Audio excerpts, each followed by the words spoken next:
Panorama group, जो सोचता है वो करता है। भारतीय जनता पार्टी और नीतीश कुमार का संबंध बहुत लंबा और गहरा भी है। ये संबंध कभी कभी बीच बीच में अपने आकार को भूल जाता है और नीतीश कुमार नई स्टेपनी लगा करके कुछ दूर तक गाड़ी चलाते हैं, फिर वापस पुरानी स्टेपनी पर ही चले आते हैं। नीतीश कुमार लगातार जिस तरह से राजनीति कर रहे हैं और जिस तरह से भारतीय जनता पार्टी नीतीश कुमार के पीछे पीछे चलने के लिए मजबूर है, वो साफ बता रहा है कि 20 सालों में भी भारतीय जनता पार्टी में कोई परिवर्तन नहीं हुआ है। हालांकि जब 2022 में नीतीश कुमार अलग हुए थे तो भारतीय जनता पार्टी ने अपना स्वरूप बदलने का प्रयास किया था और ये प्रयास था कि भारतीय जनता पार्टी अब अपने दम पर बिहार में राजनीति करेगी, लेकिन यह संभव नहीं हो पाया क्योंकि नीतीश कुमार के गेम में फिर से भारतीय जनता पार्टी फंस गई, या फिर भारतीय जनता पार्टी को ऐसा लगा कि बिना नीतीश कुमार के आगे चलना मुश्किल होगा क्योंकि स्टेपनी का आकार बड़ा और छोटा है। ऐसे में गाड़ी सही से चल नहीं पाएगी और नीतीश कुमार की फिर से 2 साल के भीतर ही वापसी हो गई। ऐसा पहले भी हुआ था 2017 में जब नीतीश कुमार वापसी किए भारतीय जनता पार्टी के साथ। उससे पहले भी 15 से लेकर के और 2017 तक ये पूरा का पूरा माहौल जो है वो कहीं ना कहीं एक तरफ शिफ्ट कर रहा था और इस पूरे माहौल में एक बात तो साफ नज़र आ रही थी कि नीतीश कुमार जो काम कर रहे हैं उससे भारतीय जनता पार्टी की परेशानी बढ़ी, लेकिन भारतीय जनता पार्टी नीतीश कुमार पर हमलावर नहीं थी बल्कि उनके सहयोगियों पे थी। इस बार भी यही हुआ। इन 2 समयों में देखा गया है कि भारतीय जनता पार्टी के भीतर की गुटबाजी भी बहुत चरम पर रही है, चाहे वो सुशील मोदी का काल रहा हो या फिर सम्राट चौधरी का। अब तो अध्यक्ष भी बदल गए हैं, 2 उप मुख्यमंत्री हैं, लेकिन भारतीय जनता पार्टी के भीतर अभी भी घमासान मचा हुआ है। ये घमासान नीतीश कुमार का क्रिएट किया हुआ है या फिर स्वतः भारतीय जनता पार्टी में पावर गेम चल रहा है, ये कहना थोड़ा जल्दबाजी होगा। लेकिन जिस तरह से बिहार में भारतीय जनता पार्टी गुटों में बटी हुई है, कार्यक्रम की जगह बने स्टेज पर भी तस्वीरों को सोच समझ करके या फिर एक दूसरे से अलग लगाया जाता है, ये सिलसिला लगातार चल रहा है। बैनर पोस्टर में डिप्टी सीएम कभी विजय कुमार सिन्हा गायब हो जाते हैं तो कभी सम्राट चौधरी।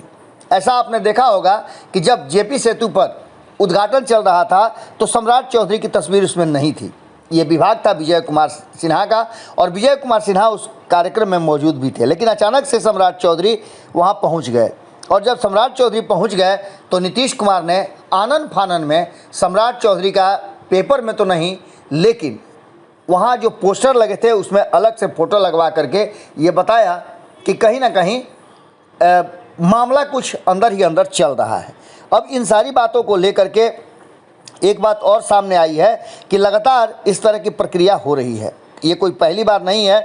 29 अगस्त को राजगीर में भी खेल विश्वविद्यालय और खेल अकादमी के विज्ञापन में भी सिर्फ सम्राट चौधरी का नाम छपा था, विजय कुमार सिन्हा का नहीं था।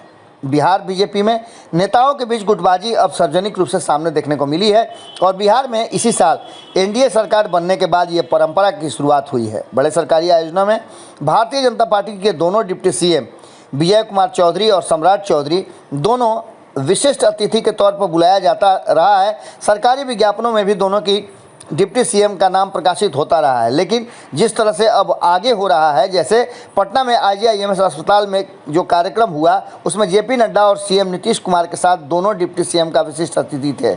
अस्पताल के उद्घाटन में डिप्टी सीएम विजय कुमार सिन्हा को नहीं बुलाया गया था।